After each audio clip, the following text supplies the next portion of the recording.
Hello students, good morning to everyone. Let us begin with our next class. So in the previous two classes I had taught you all the synopsis. Hope you have seen the whole video, complete two videos, and now let us begin with the bits. So here is the first question. So the first question states that for overlapping classes 0 to 10, 10 to 20, 20 to 30, so on, then the class mark of the class of 0 to 10 is. So here can you just see 0 to 10 class they have asked. So I think when I was teaching you all with the synopsis, I explained here what was that part. For overlapping classes, what we need to do, we need to add the lower limit plus the upper limit whole divided by 2. Then we get to know the class interval of the irrespective classes. Yes or no? The same thing applies for the non-overlapping classes also, which means one is exclusive and one is inclusive. Exclusive means the intervals are included. Exclusive means the intervals are not included. So here they have asked for the overlapping classes of 0 to 10. So when they have asked with the irrespective of each individual classes, so we are going to consider here. So the overlapping class for 0 to 10 is the lower limit plus the upper limit whole divided by 2. So what is the formula here? Again I'll be repeating, lower limit plus upper limit whole divided by 2. So what is the lower limit in this class interval? 0 is the lower limit and upper limit is nothing but 10. So here 0 plus 10 whole divided by 2. So I think you almost know the addition. 0 plus 10 is nothing but 10 whole divided by 2. So your answer is 2 ones are 2 5s are. So I'll be getting answer is what? 5. So the overlapping class of 0 to 10 is nothing but what? It is nothing but 5. So which option satisfies the answer? It is nothing but the third option. Hope you all have understood with the first competitive bit. So the questions are very simple. Up till 10 or 11 questions we have the same pattern here. So here we did, that is the lower limit plus the upper limit whole divided by 2 to just find out the class interval of the irrespective class what they have given to us, that is from 0 to 10. What we have got the answer? We have got the answer as 5. Hope you all have understood with this. Next one, the non-overlapping classes. The same thing applies with the competitive bit which I have already taught to you all. That is the non-overlapping classes. What I have said here, if they have asked with the irrespective of the class, here it is from 30 to 39. What we did here? We added the lower limit plus the upper limit whole divided by 2. The same condition we are going to solve here. The second competitive bit, that is nothing but they have asked from what? From 20 to 39. So this class interval was of exclusive and this is nothing but of the inclusive. So here for the class of 20 to 39 we'll be finding out as 20 plus 39 whole divided by 2. So when I add these two terms, what I'll be getting here? So here we'll be getting 59 whole divided by 2. So when I divide, what I'll be getting? Exactly answer 29.5. Hope you all know division. 2 ones are 2 twos are 4. Again 1 will be remaining here. 2 nines are 18. Again 1 will be remaining. So we'll take a decimal point and add 0 there in the denominator. Okay, and later we'll be adding 0.5. So 2 5s are 10. We'll be getting answer what? 29.5. So here according to the option we have the second option which is right, which is 29.5. This is the second answer. Hope you all have understood with the first competitive bit and the second one. Both are very easy. So irrespective of the classes which they have asked to us, we'll be finding out the answer using the lower limit plus upper limit whole divided by 2. This is nothing but the basic concept. I think already I have taught you all in the synopsis that when I was teaching here, frequency distribution, what did I say? Usually these are your basic concepts. Some basic simple questions will be asked. So they have asked for overlapping classes and non-overlapping classes. So in these they have given as you need to find out irrespective of the classes. So we'll be adding the lower limit plus upper limit whole divided by 2. For overlapping as well as non-overlapping classes, it doesn't change, it remains the same. So hope you all have understood the first question and the second question of the competitive bit. Now let us move on with the third question.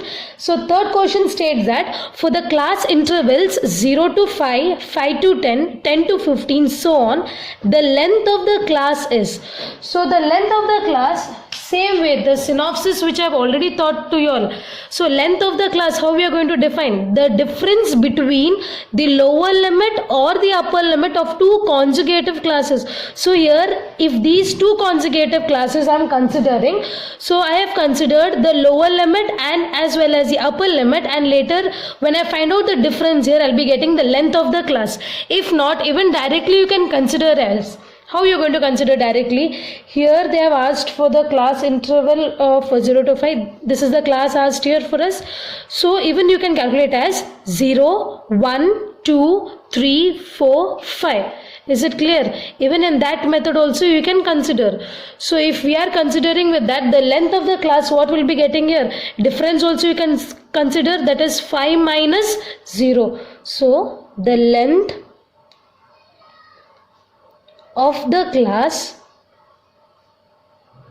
or else even I can say the width of the class is nothing but 5 minus 0. So what I'll be getting answer here is nothing but 5. So the option, which option is right here? The first option. So the answer is 5. You can consider in this way also. Even I can call this as the length of the class, or else as even the width of the class. The difference between two conjugative class intervals, we can find out what? The length of the class or the class intervals of irrespective question given to us. Hope you'll have understood with this question. Okay students, now let us move on with the next question, that is nothing but for the class intervals 0 to 19, 20 to 39, 40 to 59, so on, the length of the classes, can you find out? Both are the similar questions. What did I say? Either normally just counting the numbers, that is from 0 to 19, how many numbers you'll get there? Exactly 20 numbers. Same way, if not, subtracting both the two consecutive class intervals also you can get the answer. So if you want, if I subtract here, what I'll be getting the answer? The length of the class,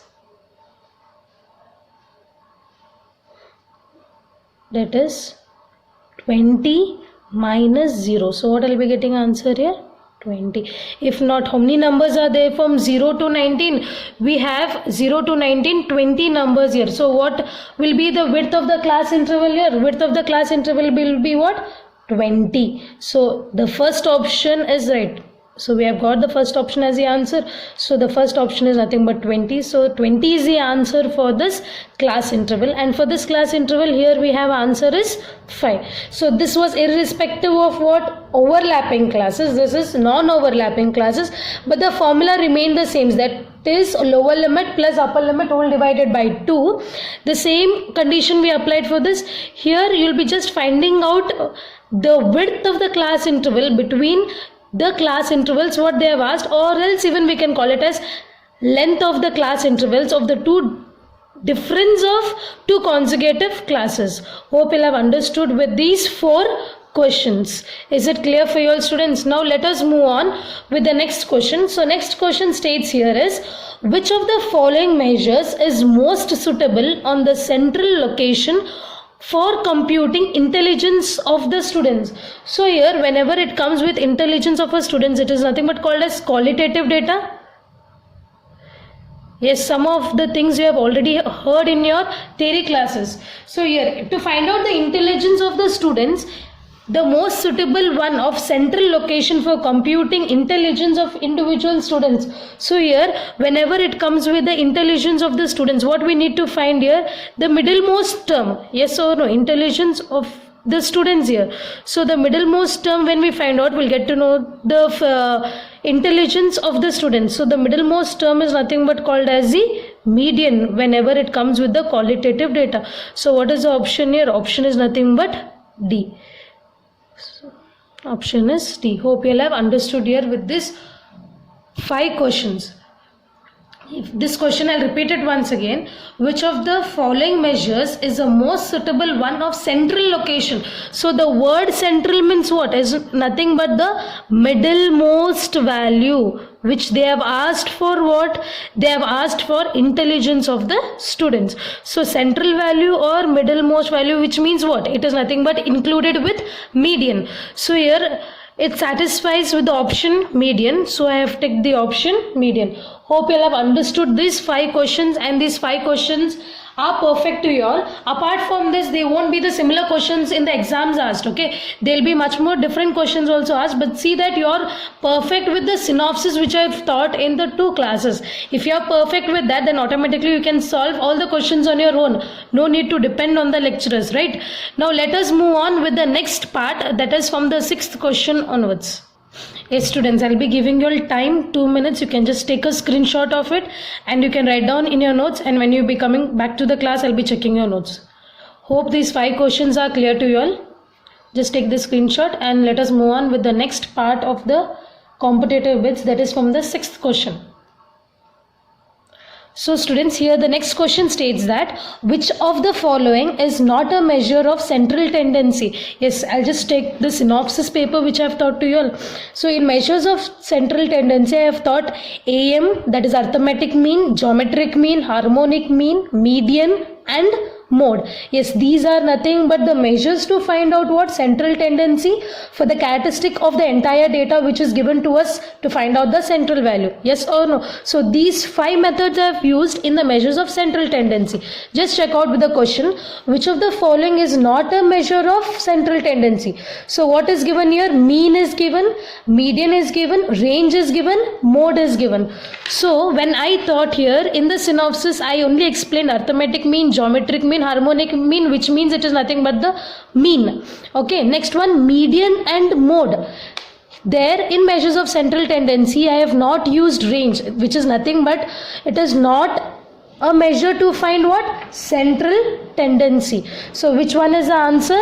Range is nothing but the answer. So mean will belong to the measures of central tendency, median, mode, but not the range, because range is nothing but the difference of the highest value minus lowest value. So this will not belong to what? Measures of central tendency. So what is the answer here? Range is the answer, which does not belong to the measures of central tendency. So can you just see the green line which I have underlined? There I am writing the option number which is the correct answer, and below it also I am writing the right answer. See that you are going to pay attention and going to write down the same things what I have written also. If you have not understood, you can go through the video repeatedly twice or thrice, and later you will be understanding. Okay, next question, which of the following is not a measure of dispersion? Okay, which of the following is not a measure of dispersion? So the previous one was given like which is not a measure of central tendency, but this one is nothing but they have asked for which is not the measure of dispersion. So when I was teaching you all with the synopsis, I explained there which are the measures of dispersion in the second video, right? So I have taken that paper here. So measures of dispersion. So in this, which all are measures of dispersion, I said, which we need to calculate for the example. One is range, one is mean deviation, quartile deviation and standard deviation. These 4 I explained under what? Under the measures of dispersion. Yes or no? In the second video. Now here the question asked is, which is not a measure of dispersion? So already just now which I said, variance is there, mean deviation is there, standard deviation is there, but their mode was not present. So what is the answer which is not a measure of dispersion? Mode is the answer, because they have asked for not. Here also not a central tendency we use as range, because it was not present there for the calculation part of central tendency. Here it is not to measure for dispersion. So it is nothing but mode is the answer. So mode is the answer, and which option it is? It is the third option. Hope you have understood with the 6th and the 7th synopsis. Now let us move on with the next one, which is nothing but the 8th question. Here 8th question states that classification is a process of arranging data in. So classifying is a process of arranging the data. They have given here 4 different options. Different columns, different rows, different columns and rows, grouping of the related facts in different classes. So to classify the given data, first you need to arrange them. So how you will be arranging them? So when the question asked is for the classification is a process of arranging data, so it is not required you need to arrange them in different columns, rows, or columns and rows. First you need to relate them with their facts given, like it is irrespective of their observation as well as frequencies, or if it is with discrete frequency or continuous frequency. So these three options will not satisfy. The option which is satisfying is nothing but the fourth one, because grouping of the related facts in different classes, then only you can classify the data using the process of arranging them. So which is the answer here? It is nothing but grouping of related facts in different classes. This is nothing but called as a classifying or classification of the data. So which is the right answer? It is nothing but the fourth option. So I'll be writing here as fourth option. Hope this question is clear to you all. Now let us move on with the next one. Which of the following would you regard as discrete frequency? So discrete frequency is what here? Discrete frequency or discrete variable, it is nothing but observations. Here in the previous question I have written observation and frequency. That means what? The number of observation, how many times it is repeated. Here we have a one more column which is nothing but called as what? Frequency. So if we need to find out here the discrete frequency irrespective of the options given, that is they have asked for height, weight, time and the number of persons in a family. So which example we can identify for the discrete frequency? Height we cannot consider because directly it is nothing but called as an individual series or individual frequency. Weight also directly what will identify? It is nothing but individual series. Time also. Here what we have, the number of persons in a family, irrespective of the families we can consider what? Observation as well as frequencies. So what is the answer given to us here? Fourth will satisfy the option given for the ninth one. So it is nothing but number of persons in family. Hope this is clear for you all. So your answer will be D option. Is it understood to you all? Now let us move on with the 10th question. Here the 10th question states that diagrams and graphs are the tools of. So here in statistically mainly we analyze with what? We'll be analyzing with irrespective of the diagrams and graphs. So it is not, what is the option given to us here? Collection of data.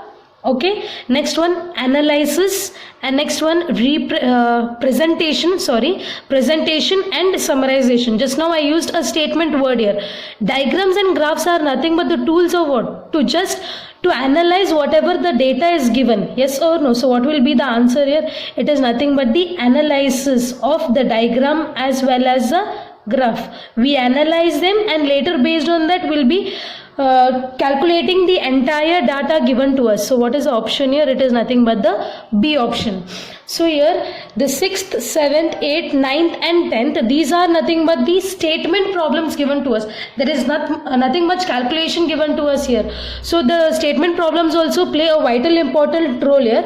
In this first one was not a measure of central tendency. So using the synopsis I came to a conclusion saying that it is a range. Same way irrespective of the question of the measures of dispersion, it is not a measure it is given. Yes, it is nothing but the answer mode. Next one, classification. To classify we always we group them in the related facts in different classes by arranging the data. So I use the option number 4. Next one, which one of the following would you regard as discrete variable, they said. So obviously these all I'll be considering as what? Individual series, because we have only observations here. We don't have the number of times repeated here. But here in this option what we can consider? The number of persons in a family. So when we consider the number of persons in a family, we can consider it as the discrete variable because we have here observations as well as frequencies.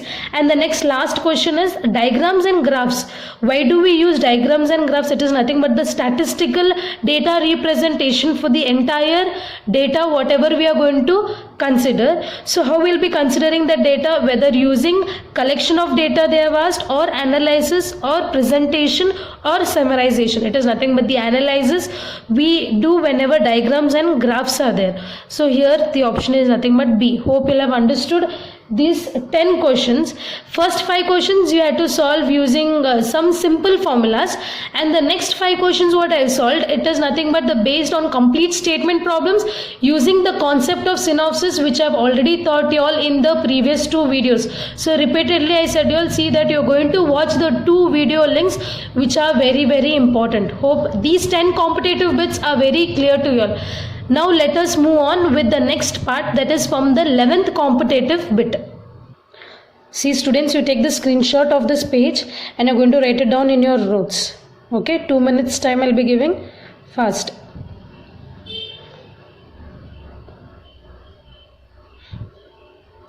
Hope you'll have taken the screenshot. Now let us move on with the next question. So in the previous 2 papers I had written almost 10 questions here.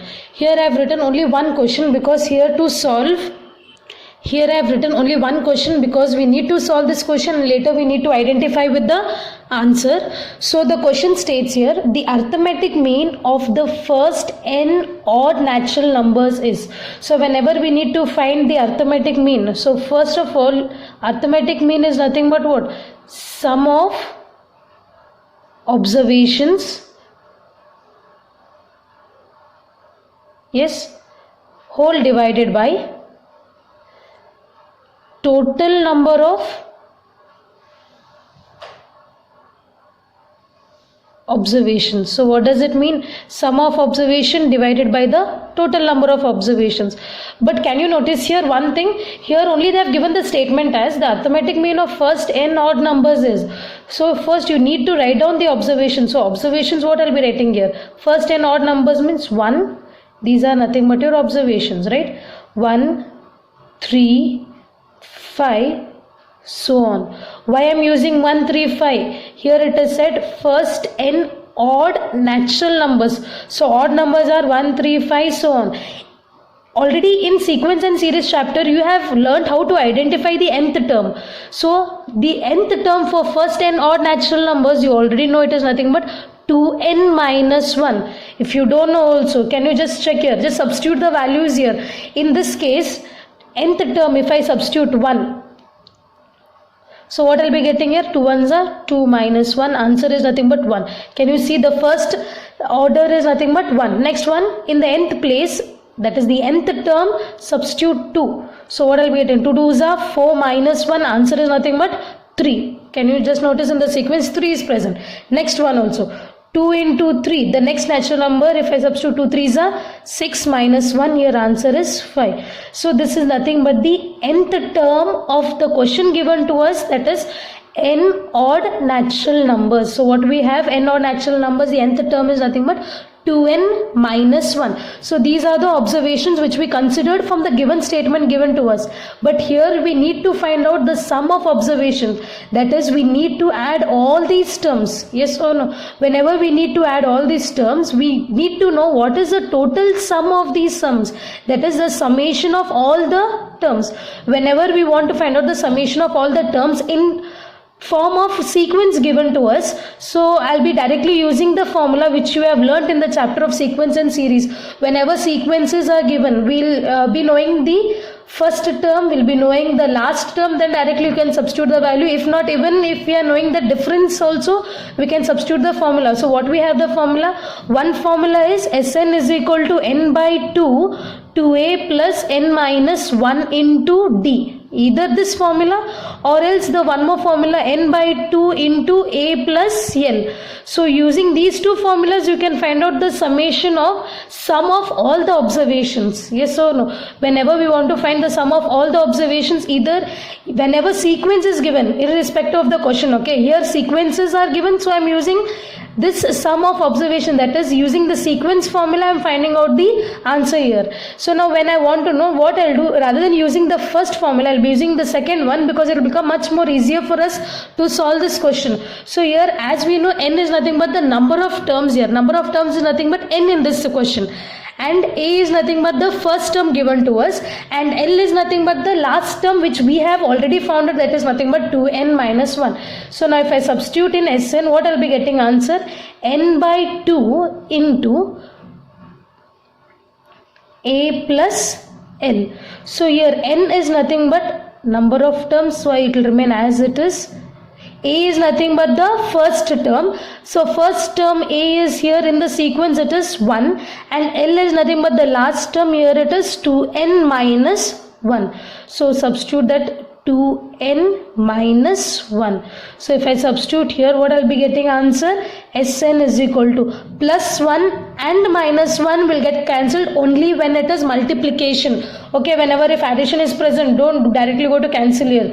N by 2, so what I'll be getting here answer, 2n. So 2 and 2 will get cancelled. So Sn, sum of observations, n into n is nothing but n square. Here sum of observations, what I have, n square. I have got the answer with the question of first n odd natural numbers. Hope this part is clear to you. Here I have used the formula from sequence and series. This chapter also has been completed to you all. Okay, see here, every time whenever we are solving the competitive bits, we'll be using the basic concepts of all the chapters whenever it is required. So try to remember the formulas. Here I have used this second formula because it will become easy for us for simplification. You can even use this formula also, but try to reduce, because as it is a competitive part, I can't go on solving in lengthy methods. So hardly I have used this formula and just substituted. Now we can directly substitute here. If I substitute here, or else I'll just write it down. Mean, arithmetic mean is equal to sum of observations. I have got n square whole divided by the total number of observations. Here how many observations are there? N number of observations. So this and this will get cancelled. So I'll be getting your answer is nothing but n. So what is the option given to us? N is present. So we'll be having the arithmetic mean for first n odd numbers. Natural numbers is always n. It doesn't change. So the answer is A. And here also I have derived how we have simplified, how we have got the answer as n. But you can always keep it in your mind, whenever they asked for the first n odd natural numbers, we will be having always the answer as n when they have asked for only arithmetic mean. Hope this question is clear to you all. Okay students, now let us move on with the next question. Now let us move on with the 12th question. So here already I have written the question, so we need to solve it same way how we have solved the previous one, that is sum of observation divided by the total number of observation. In this case also they have asked arithmetic mean, but here the question was for the odd natural numbers. Here they have given the square of the first n natural numbers. Almost we know here. So from this what I can write down from the question, that is the arithmetic mean of the squares of first n natural numbers. Squares observations are nothing but what? It is 1 square, 2 square, 3 square, because it is square of first n natural numbers. So on up till n square. Okay, because they have mentioned square, so for the natural numbers I am just adding the squares. For these squares we need to find arithmetic mean. So before we find out arithmetic mean, here we need to take what? The sum of observations. Sum of observations we know from the arithmetic mean formula, it is nothing but sum of all the terms. Here also what we did, we have taken sum of all the terms. Here also we need to find sum of all the terms, but we already know that whenever it is sum of all the terms, that is 1 square plus 2 square plus 3 square, so on up till n square. From sequence and series we almost have summation of all the terms is n into n plus 1 into 2n plus 1 whole divided by 6. This is nothing but what? Sum of observations or sum of the first n natural numbers of the squares. So of these observations, what we have here, it is nothing but n into n plus 1, 2n plus 1 whole divided by 6. But the previous problem here, as it is odd natural numbers, we don't have any standard sequence given to us, like first n natural numbers, that is 1, 2, 3, 4, so on. That is 1 plus 2 plus 3 plus so on up till plus n. We have what? N into n plus 1 whole divided by 2. When it comes with the squares, we have n into n plus 1, 2n plus 1 whole divided by 6. When it comes with the cubes, what we have? N into n plus 1 whole divided by 2 whole square. These are nothing but the standard sequences which you have learnt. But you have not learnt with the odd natural numbers, so we have used the formula of sequence and series, and later we have found out the sum of observations for the odd natural numbers. Here we already know from the sequence and series chapter that the square of these numbers will be always what? N into n plus 1, 2n plus 1 whole divided by 6. That is sum of all these series, we have this value. Yes.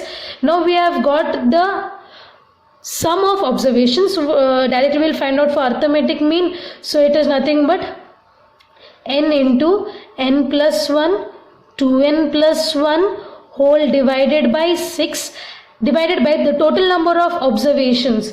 Here the total number of observations will be divided by the total number of observations, which I already said, divided by the total number of observations. So here n and n will get cancelled. If you take reciprocal also, here if you want to simplify, it is nothing but n into n plus 1, 2n plus 1 whole divided by 6. Here n, if I keep it as it is without cancelling, just if I take the reciprocal, I will be getting out 1 divided by n, because here it is n divided by 1. If I take reciprocal, so this and this will get cancelled. So what I will be getting answer here? N plus 1 into 2n plus 1 whole divided by 6. This is nothing but the answer for what? Arithmetic mean of the squares of the first n natural numbers. So which option it will satisfy here? The second option. So what is the answer? It is the B option here. Answer is n plus 1 into 2n plus 1 whole divided by 6. This is the answer for the arithmetic mean of the squares of first n natural numbers. Hope these 12 questions are clear for you all in this video. See that you're going to take the screenshot of this and you're going to write down in your notes, and the next more bits will be continuing in the next class. Hope these 12 bits are very clear to you all. See that you're going to practice with the theory problems, right, which are there in the textbook. When you're perfect with those problems, automatically you can solve the competitive bits when you have the knowledge of the revision of theory part, which I've already completed in the last 2 videos. And see that you're going through the video completely with the synopsis, which are very, very important. Unless and until you don't know the synopsis, then you can't solve with the competitive bits. When you are thorough with those, then automatically we can solve these all questions. And apart from this, we need to have the basic knowledge. Here, can you just notice, I have taken with the chapter of even sequence and series. Yes, no need to forget all the formulas here. Keep remembering the formulas and keep practicing, because you have much of time at home here. Yes or no, students? See that you're going to practice well and you're going to solve these 12 bits, and we'll be solving the next more bits. There are much more problems in the book, so still many problems to come. We'll be solving in the next class. Hope these 12 bits are very clear to you all. If you have doubts when we are meeting in the offline class, you can come personally and you can ask your doubts and clarify. Thank you, students. Have a good day.